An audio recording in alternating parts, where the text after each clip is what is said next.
Hey guys, welcome. Let me start with 2 disclaimers. At no point am I making light of mental illness because we encounter it either directly or indirectly in our daily lives, and it is a very serious issue. So I want you to understand where I'm coming from and see what's happening to us because it's happening to all of us. And the second disclaimer is, well, the boys are having a sleepover and it may get loud. So I figured they should have a good time, right? Because they're kids. Anyhow, let's move on. Now, I was minding my own business and watching something on YouTube, and I came across this term and a video, well, a couple videos, called blackfishing. And I was like, what the heck? What is this now? So, of course, I start digging some more. And to summarize, blackfishing is where a white person or a non-black person will change their appearance with either makeup or tanning to appear more black, or another term I heard today was racially ambiguous. So you can't tell what they are. Right? And so I'm sitting there and I'm like, wow, us humans, we really have a case of schizophrenia and we don't even know it. Let me read you the description, not the description, but the definition of what they say schizophrenia is. A long-term mental disorder of a type involving a breakdown in the relation between thought, emotion, and behavior, leading to faulty perception, inappropriate actions and feelings, withdrawal from reality and personal relationships into fantasy and delusion, and a sense of mental fragmentation. Another description would be schizophrenia is a serious mental disorder in which people interpret reality abnormally. Now, one of the biggest culprits, and it's a word we use a lot, society. We all say society. What is society? Who is society? Society is a series of, or a mixture of cultures, because your first society is your mother. She's your introduction to society. Your mommy and your daddy, right? That's your first introduction into society. So, what is your mother teaching you? What is your father teaching you?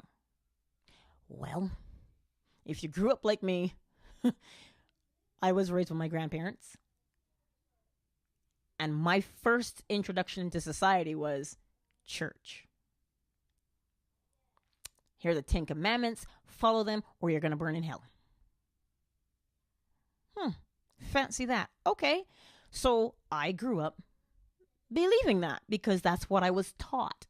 Even now, at the age of whatever, I still hear in my head, you can't do that because you're going to go to hell. Like, it sticks with you. For instance, if somebody sneezes, somebody somewhere is going to say, bless you. Why? It's cultural. Some cultures don't say it, but we do. I grew up hearing it, and I've lived both in Barbados and Canada. So culture plays a very big role in creating schizophrenia. Here's why. For instance, you have a Klansman. Chances are his daddy was a Klansman. His daddy, mother. Look, you can go as far back as you want. I chose Klansman because, well, for me, that's the biggest sign of hatred. So that's why I chose that example. And so now they have youngsters and they're teaching them superiority and inferiority. That's what they're teaching. So that now when that child grows up and goes out into the world, they revert back to what they were taught, what they were culturally taught, societally taught. That's what they do. So we listen to the voice of society, and that voice can come in the form of your mother's voice, your father's voice, your sister's voice. It can come in anybody's voice, your teacher's voice. But the point is, it's not your voice. How do I know? Well, I just did a podcast a couple days ago about the will. The will, every single person has it, human and animal alike. That will is the desire to live. And anything that contradicts your desire to live or tries to take your desire to live away from you cannot be the truth. Let me explain. If you corner an animal and you try to kill it, chances are you're not going to walk away from this situation depending on the type of animal. Why? Because the animal is doing something that's instinctual. It is trying to protect its life. If you're cornered by someone who's trying to take your life, you will do the same thing, because everybody has the exact same will to live. So, if you look at Mother Nature, the will to live is inside everyone. So, if you are doing something that contradicts someone's will to live, you're wrong. Religion does that because it suppresses your true nature. Why? Because we're afraid that if we don't have rules, that we're all going to hell in a handbasket. We do not give people the opportunity to think for themselves. We're fully capable of thinking for ourselves, but because we get caught up in our cultures, I'll give you some examples. I grew up in church, and I heard, don't have sex before you're married, because it's a sin. Fornication is a sin. Adultery is a sin. And heaven help you, but don't masturbate either. So between the ages of 7 to 14, a child starts to become more and more curious about sex. My son asks me questions all the time, and I answer them age appropriately, but I answer them nonetheless.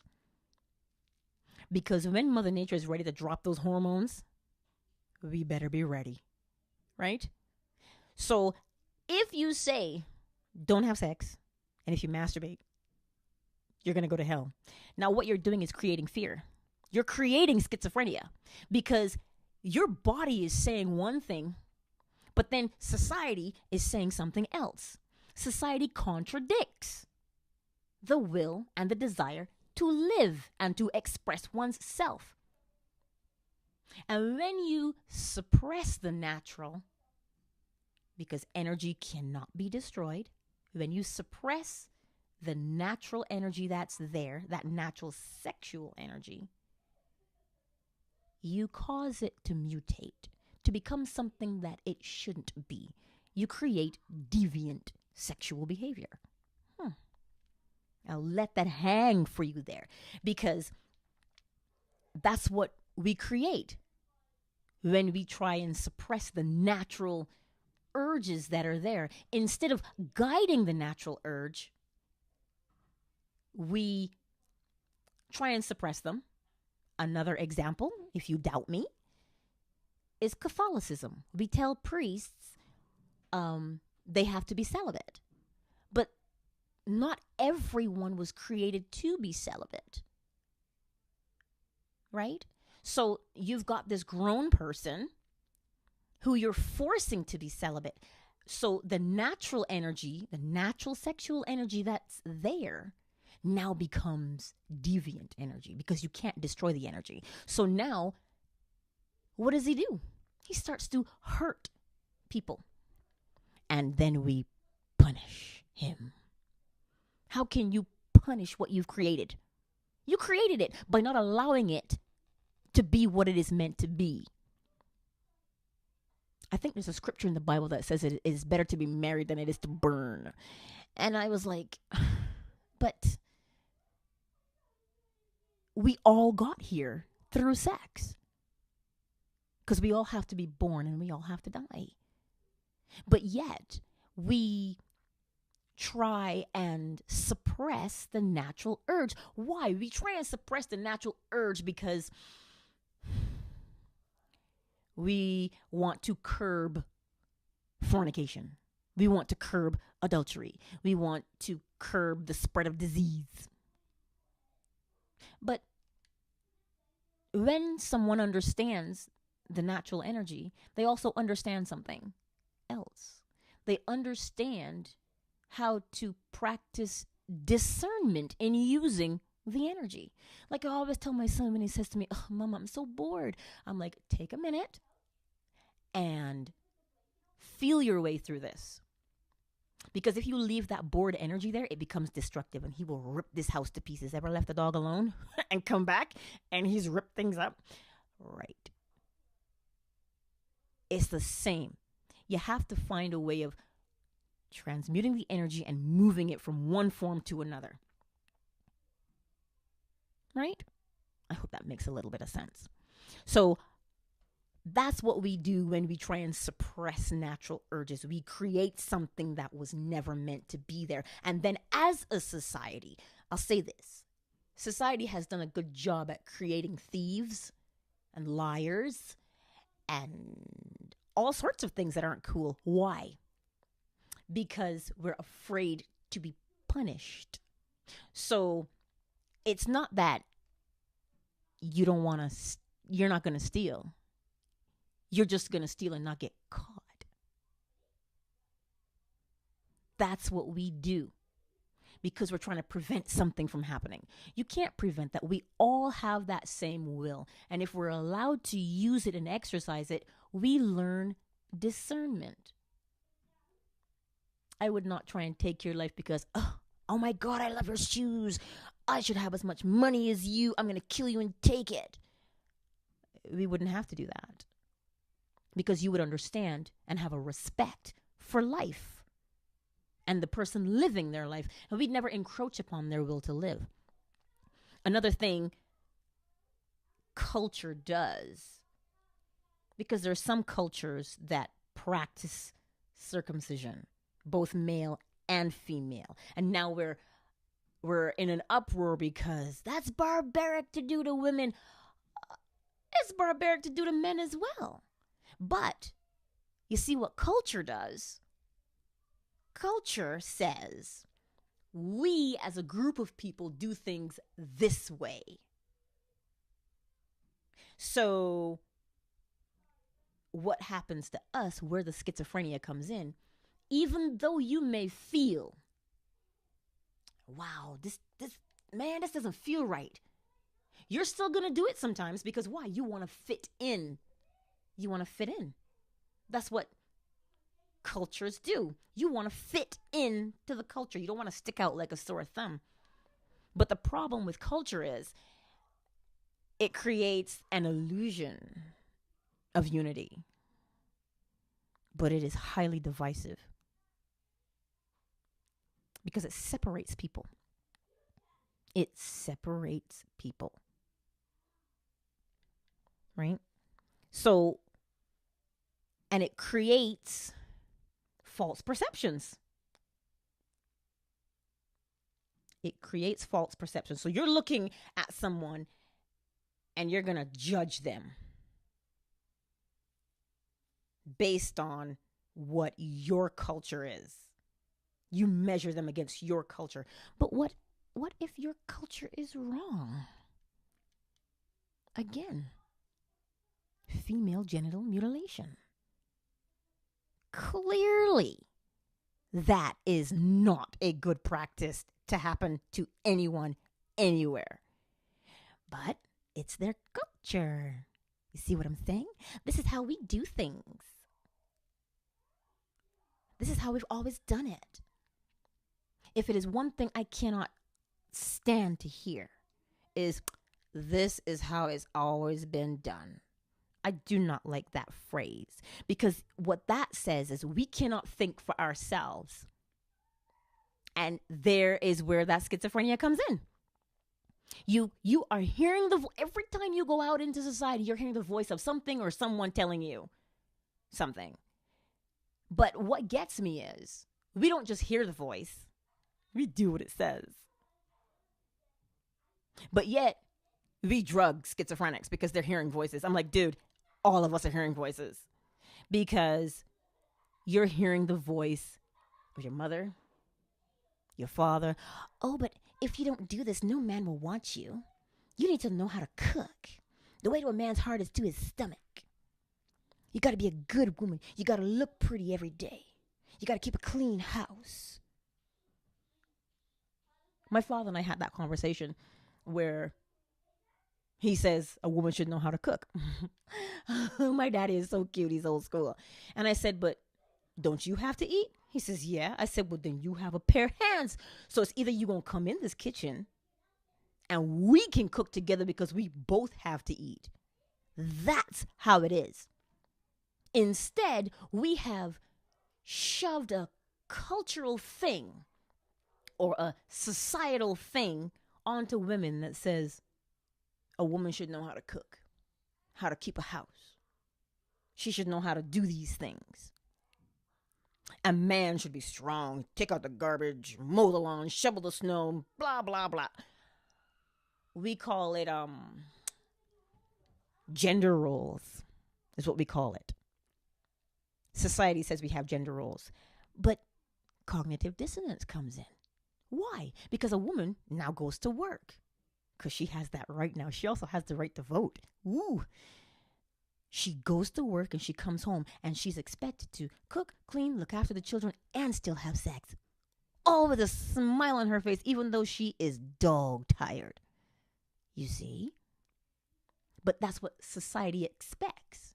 But in the back of her mind, she's hearing, you have to do these things because if you don't do these things, you're not a good enough woman.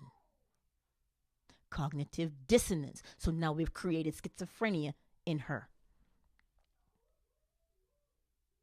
So that's what I'm saying to you. We hear the voice of society and we see what society says we should see. But inside of us, there's something that says, no, that's not right. And what do? We push back naturally because that's what you're supposed to do. That's Mother Nature's way of keeping you alive. When something is threatening your very survival, you have no choice but to rebel and to protect your life. So, at what point do we ask ourselves, who is society and what do they want and why are they telling me what to do? Again, we're afraid. But what if I don't have rules? Listen, rules of the road are common sense because we all share the road. Yeah, we need that. But the rule of thou shalt not kill? Really? We need rules for that? Why do I need a rule to tell me not to kill? I didn't bestow life upon you. Life is a treasure. I did not give it to you, thus I cannot take it from you. And it's the same. You can't take my life from me because you didn't give it. We all know that. Look at a little kid, maybe 1 or 2 years old, and they have a new baby brother or sister, and they feel a certain sense of jealousy. They don't know that feeling because they cannot speak to communicate it, and they've never heard the word before. But they know that having that other infant there takes away from them. So what do? They may hit it, or they may push it and make it cry, and they run away. They run away after they hurt the baby. Why do they run away after they hurt the baby? Because they know what they've done. We are all born inherently knowing that each of us has the will to live and that we shouldn't take it. We're all born knowing that. But society has created things to numb us and to keep us asleep. And the 2 biggest culprits are religion and culture. Religion will cause you to go out and kill someone because they don't believe the same thing you do. How can you take a life that's not yours? Because they don't believe the same thing as you? Nobody ever believes the same thing as anybody else. We're all uniquely beautiful in our expressions. So what is killing you going to do because, oh, you don't believe the same thing I do? You're going to die. What? That does not make any sense. That creates cognitive dissonance. And we know better. We know better. Religious families sometimes are the first to cast somebody out because, well, God says what you're doing is an abomination. So it's not that I don't love you, I just hate the sin. Really? If you loved them, you would protect them and not cast them out into the street because they do not believe what you do. You see, religion and culture creates liars and thieves and murderers of us all. And then what do we do as a society? We turn around and we punish you. So now you see why people will do things and just not get caught. We've created schizophrenia. When you suppress the natural way of being, you split that person into many fragments. Because now they're torn between, I must fit in. I must fit in. They're torn between, I must fit in, but I must be myself. I have to fit in, but I want to be myself. So what have we done? What have we created? All because we want to look the same, meaning we want to be culturally the same. Now, there are some things that are just indigenous. For instance, this is where this whole blackfishing thing triggered me today. Going to work with my hair natural, big, beautiful afro. Some people are tempted to touch it. And I'm like, whoa, hold on a minute. I don't know where your hands have been. And my hair is clean. Because they want to touch it because they've never seen an afro before. Or if I have braids, oh my God, that's so pretty. Or in some people's experience, braids are frowned upon or dreads are frowned upon in the workplace because it appears to be unkempt. But that is not the case. The afro is best kept clean by either braiding it or locking it because it's protective. That's what afro does. So I cannot change my afro, but what we've done is relaxed our afros chemically so that we can be accepted. Even though when you look in the mirror, you're like, oh, this feels wrong. I have like 3rd-degree burns in my scalp, but I fit in. Cognitive dissonance. We've fragmented that person's mind because they know if they don't fit in, they won't be able to pay their bills. This is what society has done. Jane Elliott, I've always loved her because she speaks the truth. We are all one race. There's only one. Only one. And it's the human race. But what we have done is created superiority. And you cannot have superiority without inferiority. They're two sides of the same coin. So to get rid of inferiority, you have to get rid of superiority. If a black person has a baby with a white person, no, you're not biracial. You're not. Biracial? What other race were you mixed with?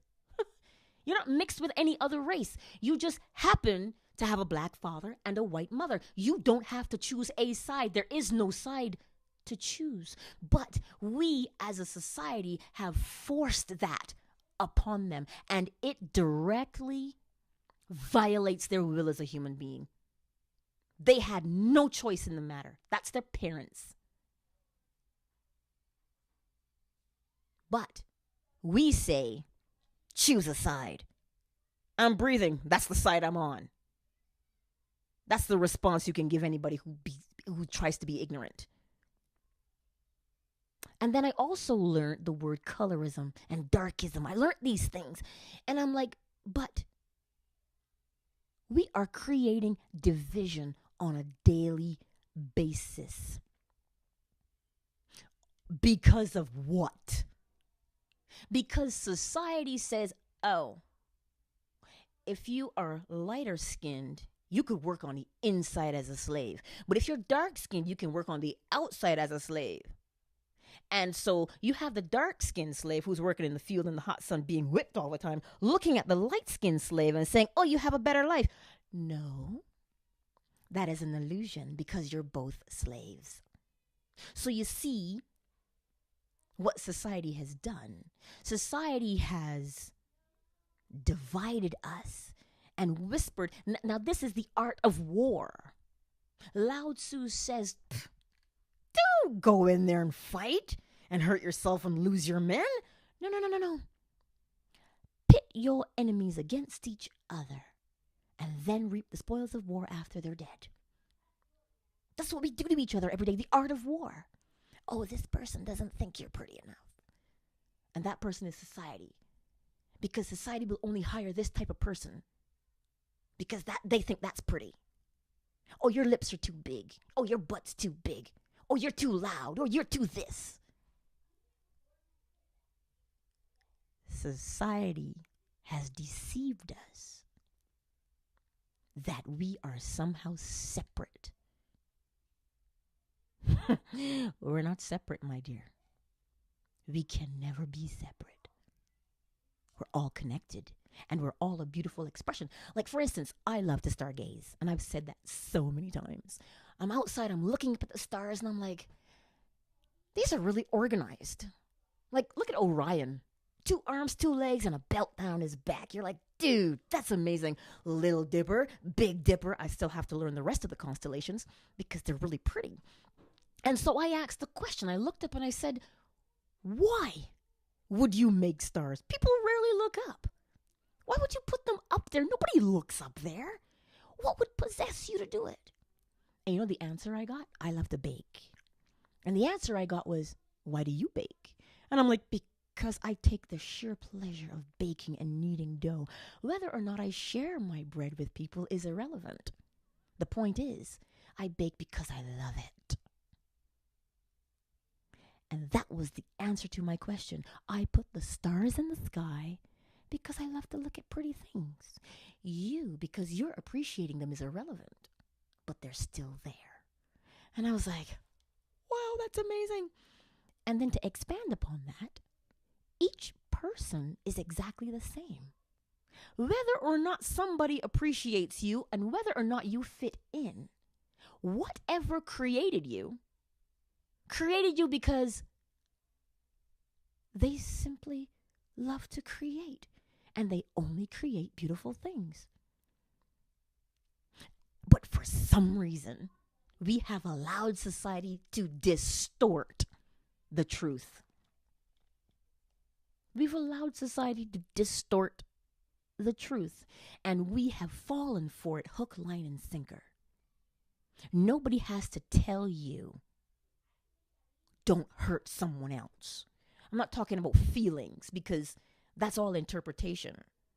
If I say to you, oh, I love your shoes, but I don't comment on your bag, you might take that as me not liking your bag, and then you have hurt feelings. No, that's not what I'm talking about. I'm talking about the person that you are closest to has the same right to live as you do. Now, Angela, what about people who are killers? We created them. We created them. Well, how can you be so sure of that? How did we create them? Well, chances are we did not protect them. And so they grew up feeling unappreciated, unheard, unrespected, and threatened. And thus, people say, yeah, but I know a whole bunch of serial killers in the news who just kill for shits and giggles. Well, that may be too big to tackle. But one person spreading compassion can change a neighborhood, you know. Compassion is highly contagious, but so too is hatred. So then you have to choose. You cannot always listen to the voice of society without questioning it. My son, he asks questions all day, every day. Oh, I gotta be quick. Because I have to have a response, right? I forget what he asked my dad. Oh, he asked Daddy why I should go to church. Because I never take my son to church, but I did send him with Dad 2 or 3 times. He said, why do I have to go to church? I already know who God is. That's what he said to Grandpa. Why do I have to go to church if I already know who God is? Because that's what we do, was the response. I said, what did you say? That's what we do. Yeah, that was the answer. That's what we do. So, why do we continually circumcise boys? Because that's what we do. Because it is cleaner. Less spread of sexually transmitted infections. I'm like, listen, I am not circumcising my son. It's not my penis. If he grows up and says, you know what? I want to circumcise myself. I'll go get it done. That is his choice because it is his penis. I will not mutilate his body. It is not mine. So when I hear that argument of, oh, it's more clean. No, soap and water makes one clean. We do things because society says, like, achoo, bless you. Or, well, this is the rule of thumb. But where does that phrase come from? The rule of thumb is, that's the size of the stick. Your thumb. The stick that you choose to beat your wife with can't be bigger than your thumb. That's the rule of thumb. Yes. You see? Why? We hear these things all the time.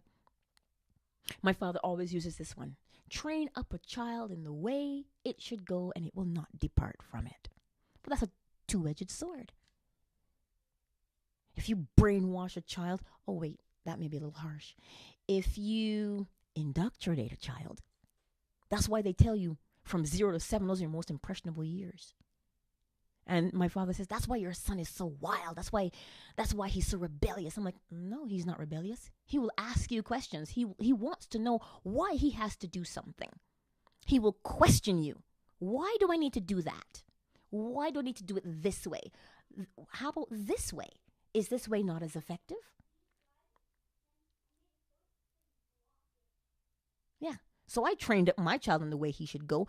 You respect the life of the other people, because you want to live just like they do. And he interacts with everybody, and he has this, he cries so easily, and he says, but Mom, that hurt me. What he did to that other person hurt me. I don't want to see the news. I don't like watching the news at Grandpa's. It's painful. And then I hear, oh, he's too soft. The world needs more compassion. And this is why we're dealing with toxic masculinity. That's another term I'm trying to figure out. Toxic masculinity. It only exists, in my opinion, because we somehow think that men and women are somehow superior, inferior. Now, I wasn't going to do it in this podcast. I was going to do it in another one, but I might as well. I think we get gender confused with masculine and feminine. Gender, penis, prostate, testicles, man. Female, breast, ovaries, fallopian tubes, vagina. Woman. That's gender. Masculine and feminine are energies. They are not things. It is energy. And if you look at day becoming night, day becomes night gradually. Masculine becomes feminine. That's what the day is. Or yang becomes yin. You know, the black and white swirly circle. Yeah, that's masculine and feminine. Day becoming night. For instance, you planted a garden and it's going to grow food. The seeds are yin, they store. But the minute it bursts open, it becomes yang. So it starts out feminine and it becomes masculine. It is energy. Masculine and feminine are energies. And each human being has the ability to flow between energies because you must. You get up in the morning and you go to work, that's yang, that's masculine. But when you come home and you go to sleep and you rest, that is feminine. You flow between the energies. But again, society says man wears pants. A woman does not. Did you know that women couldn't ride astride a horse? You want me to tell you why? Because men were afraid that, that would rub her clitoris and, she would just have too much excitement. So women had to ride side saddle. But still, as a wife, you had to come home and ride your man. How is that possible? If you don't know, if you can't ride astride a horse, if you are not allowed to experience pleasure, but then you have to come home and give it, who's being shortchanged here? When you do not allow the natural expression of things to happen, you corrupt it. Right? So then we say only men wear pants. But then we frown at the man who decides, but I like the way a dress looks on me. He's just expressing himself. What has he done by putting on a dress? What has he done to your will to live? Nothing. It's just that it goes against society. And in order for him to fit in, he has to wear pants and not a dress. So again, that's because we've confused gender with masculine and feminine. We've confused gender with energies. Gender is a physical manifestation of energy. So telling a boy to man up, rub some dirt in it, we don't cry. Yes, you do. Because you have both masculine and feminine energy inside of you. Men have it, women have it. So telling boys to not cry, telling boys that if a girl wears this, then she's not a good girl. Thus, you're teaching them that women don't deserve respect if they're dressed a certain way. So we created it. We created toxic masculinity. And now we want to punish it. Punishment does not change behavior.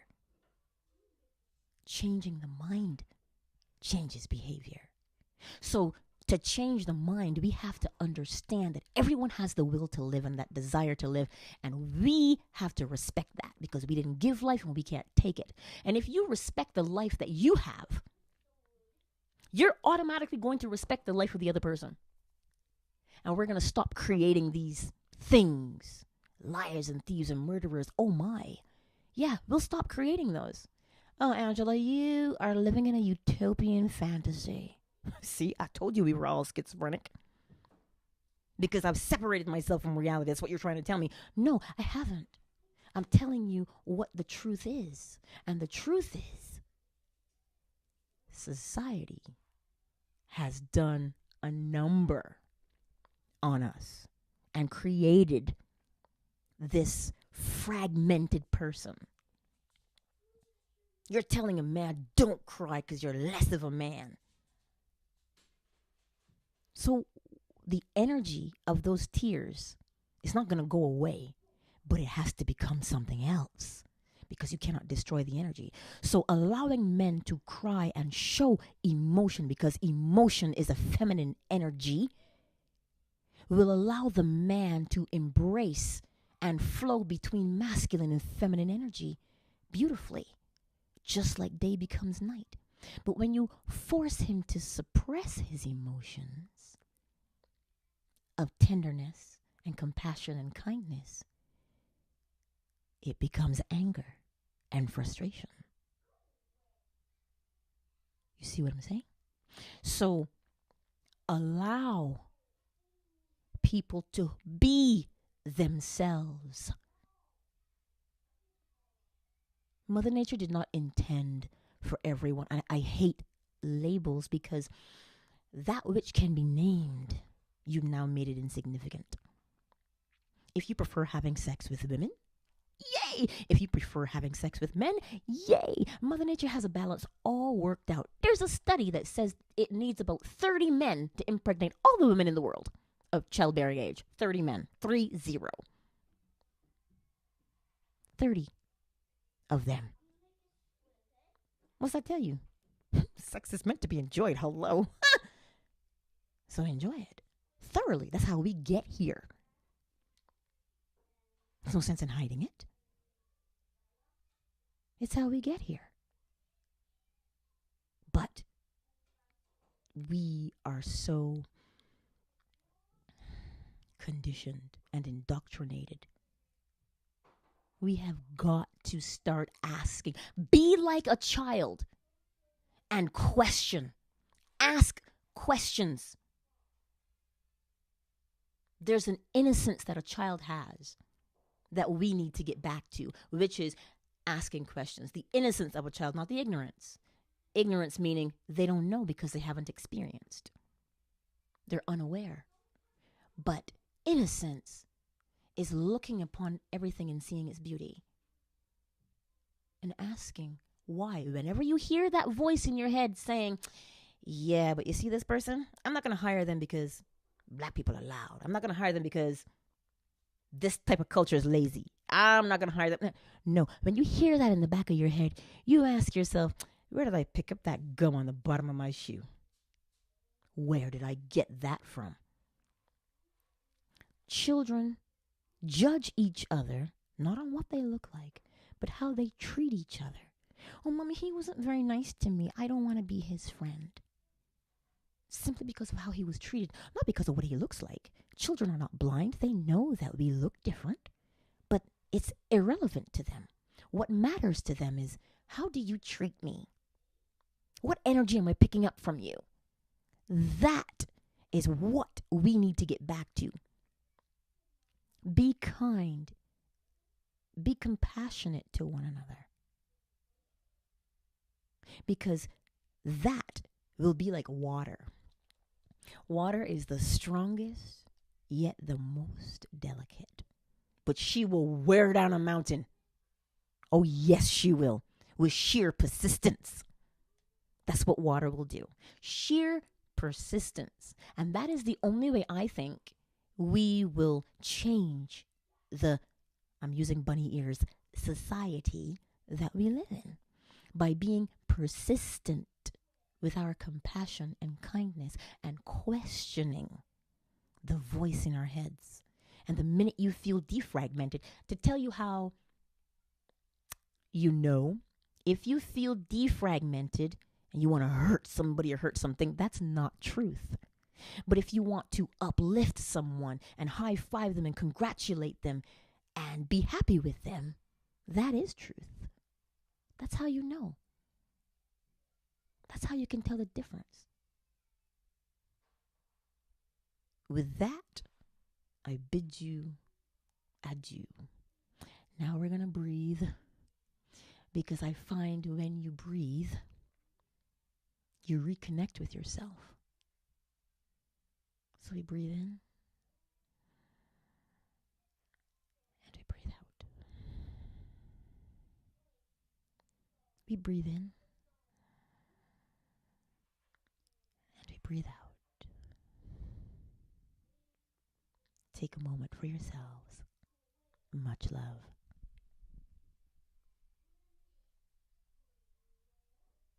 The podcast you just heard was made using Anchor. Ever thought about making your own podcast? Anchor makes it really easy for anyone to get started. It's a one-stop shop for recording, hosting, and distributing podcasts. Best of all, it's 100% free. Sign up now at anchor.fm/new. That's anchor.fm/new to get started.